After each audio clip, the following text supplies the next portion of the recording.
আজকেও আপনাদের সহকর্মীদের সাথে একটু যদি এগিয়ে আসে এসআইআর নিয়ে যে আলোচনাটা হয়েছে, যে বিরোধী দলের যে কটা রাজনৈতিক দল ইন্ডিয়া জোটে রয়েছে, আমাদের সবার মধ্যে ইউনানিমাসলি ডিসাইড হয়েছে যে যেভাবে নির্বাচন কমিশন বিজেপির কথায় এবং বিজেপির ইশারায় কাজ করছে, আমরা এটা সবাইকে ইউনানিমাসলি প্রত্যেকটা রাজনৈতিক দল কন্ডেম করেছে। এবং তার সাথে সাথে কীভাবে এরা ভোটে কারচুপি করেছে এটা কাল বিস্তারিত আলোচনা হয়েছে এবং একটা দুপুরে প্রেস কনফারেন্স করেও আপনাদেরকে দেখানো হয়েছিল। সেটাই ইন্ডিয়া পার্টির প্রত্যেকটা প্রতিনিধি বা নেতা যারা ছিল তাদেরকে রাহুল নিজে ব্রিফ করেছেন। উনি কালকে সবাইকে ইনভাইট করেছিল কথা বলার জন্য, এবং আমি স্পেসিফিক্যালি আমাদের পার্টির যে অবস্থান, যে বিজেপি যেভাবে বাংলায়ও এই এসআইআর করতে চায় এবং 1 মাস 2 মাসে একটা 2 বছরের এক্সারসাইজকে কমপ্লিট করা, এবং সাধারণ মানুষ যারা দিন আনে দিন খায়, বিশেষ করে গরিব মানুষ, তাদের নাম সবার আগে বাদ যায়।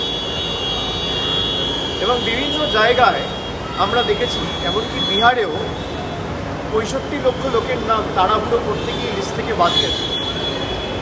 আমরা কংগ্রেসকে কালকে বলেছি যে কর্ণাটকার যে উদাহরণটা তারা তুলে ধরেছে, মহাদেবপুরা বলে একটি বিধানসভায়, সেখানে যেহেতু তাদের সরকার, যারা বিএলও ছিল তৎকালীন, ইআরও ছিল এবং ডিইও ছিল, তাদের বিরুদ্ধে কঠোর ব্যবস্থা নিতে বলেছে, দৃষ্টান্তমূলক ব্যবস্থা নিতে বলেছে।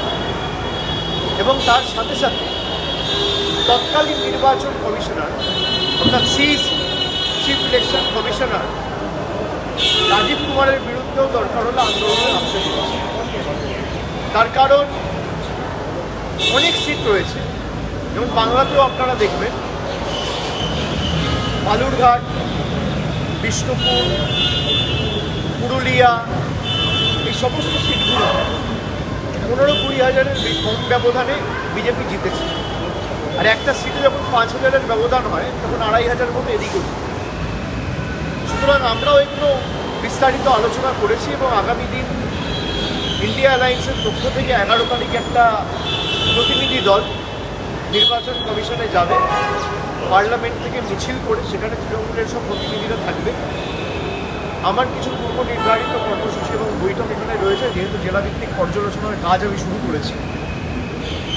11 তারিখ উত্তর দিনাজপুর এবং বহরমপুরের বৈঠক রয়েছে এবং আমি সেখানে ব্যস্ত থাকার কারণে আমি নিজেও হয়তো সশরীরে উপস্থিত থাকতে পারবো না, কিন্তু বাকি তৃণমূল কংগ্রেসের এমপিরা থাকবে সেই মিছিলে। এবং আমরা আমাদের দাবিতে অনড় এবং স্পষ্ট, আমরা চাই হাউস চলুক। আমি নিজে কালকে স্পিকারের সঙ্গে দেখা করেছি, স্পিকারকে অনুরোধ করেছি যে আপনাদের যদি লোকানোর কিছু না থাকে, আপনাদের যদি ভয়ের কিছু না থাকে, তাহলে আপনারা এসআইআর নিয়ে ডিসকাশন দিচ্ছেন না কেন? আমরা চাই হাউস চলুক, কিন্তু এই যে বাঙালিদের প্রতি অপমান, বাংলাকে বাংলাদেশি ভাষা বলে আখ্যায়িত করা এবং ইচ্ছাকৃতভাবে বেছে বেছে বিজেপি শাসিত রাজ্যগুলোতে বাঙালিদের উপর অত্যাচার করা, ব্যঙ্গ বিদ্রুপ করা, আক্রমণ করা, আপনি এর বিরুদ্ধে দরকার হলে আমরা ডিসকাশন চাই, আপনি ডিসকাশন দিন। তো যাই হোক, আমরা আমাদের অবস্থান জানিয়ে এসেছি। উনি কীভাবে হাউস চালাবেন উনি বলতে পারবেন, তবে আমরা চাই হাউস চলুক। কেন্দ্র সরকারের নিশ্চয়ই লোকাবার কিছু আছে, তারা ভয় পাচ্ছে, সে কারণে ডিসকাশন অ্যালাউ করছে না। একটা প্রশ্ন, এ রাজ্যের মুখ্য নির্বাচনী আধিকারিক জাতীয় নির্বাচন কমিশনকে চিঠি দিয়ে জানিয়েছিলেন যে এসআইআর হওয়ার মতো পরিস্থিতি বা অনুকূল পরিস্থিতি রাজ্যের আছে। আমাদের কাছে একটা সূত্রের খবর যে রাজ্য সরকার, রাজ্য প্রশাসন এটার সাথে একটু না, আমি আপনার এ নিয়ে কোনো দ্বিমত নেই। আমি আমাদের অবস্থান প্রথম দিন যা বলেছিলাম, আজও তাই বলছি, যে একটা এক্সারসাইজ যেটা করতে 2 বছর লাগে, সেটা আপনি 1 মাসে করবেন কি করে, বা 2 মাসে করবেন কি করে? বিহারে আপনি 1 মাসে 99% ইনিউমারেশন ফর্ম ফিল আপ করিয়ে দিচ্ছেন, হয় নাকি? 2 বছরের এক্সারসাইজ যেটা করতে 24 মাস লাগে। লাস্ট যখন এসআইআর হয়েছিল 2002-এ হয়েছিল, আর লিস্ট বেরিয়েছিল 2004-এ। আর আপনি যদি বলেন যে ভোটার লিস্টে গড়মিল রয়েছে, তাহলে এই ভোটার লিস্টের নিরিখেই তো 2024 সালে সরকার নির্বাচিত হয়েছে। তাহলে তো সেই সরকার অবৈধ, তাহলে তো প্রধানমন্ত্রী অবৈধ, স্বরাষ্ট্রমন্ত্রী অবৈধ, প্রতিরক্ষা মন্ত্রী অবৈধ, স্বাস্থ্যমন্ত্রী অবৈধ। এই সাংসদদের ভোটে আবার রাষ্ট্রপতি, উপরাষ্ট্রপতি নির্বাচিত হবে, তারা অবৈধ। পুরো দেশটাই তো তারা মানে অবৈধরা চালাচ্ছে। তো তখন হলো না কেন? বেসিক্যালি বাংলায় এরা টেস্ট করে, ট্রায়াল করে দেখে নিয়েছে। 2014 ক্ষমতায় আসার পর থেকে প্রত্যেক নির্বাচনে বিজেপি বাংলায় হেরেছে। এখন এত শ্রম দিয়ে, এত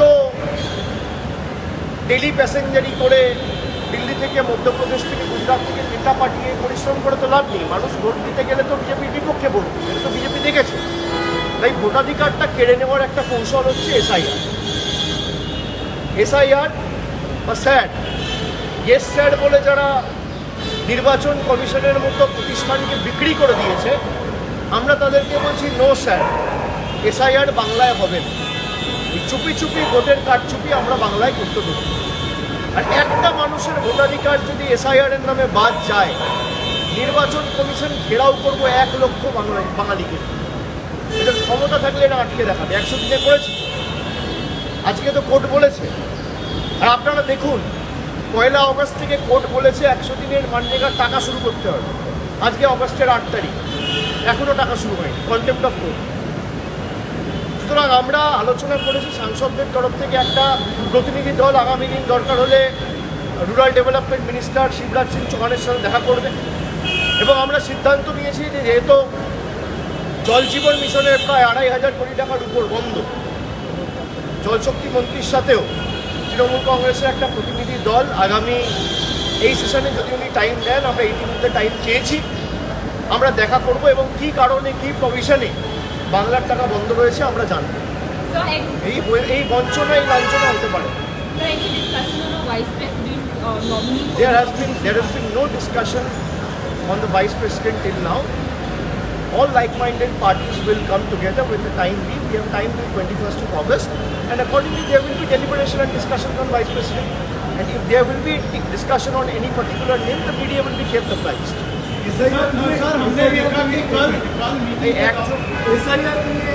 কংগ্রেস, তৃণমূল কংগ্রেস নেতৃত্বকে আমরা একসাথে দেখছি।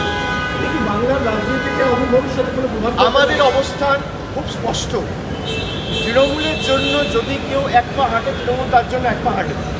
কিন্তু আমাদের প্রায়োরিটি হচ্ছে বেঙ্গল। বাংলার যে বঞ্চনা, বাংলার যে লাঞ্ছনা, বাংলার যে অপমান, এই ইস্যুটায় যে রাজনৈতিক দল তৃণমূলের পাশে থাকবে, আমরাও তাদের পাশে রয়েছি।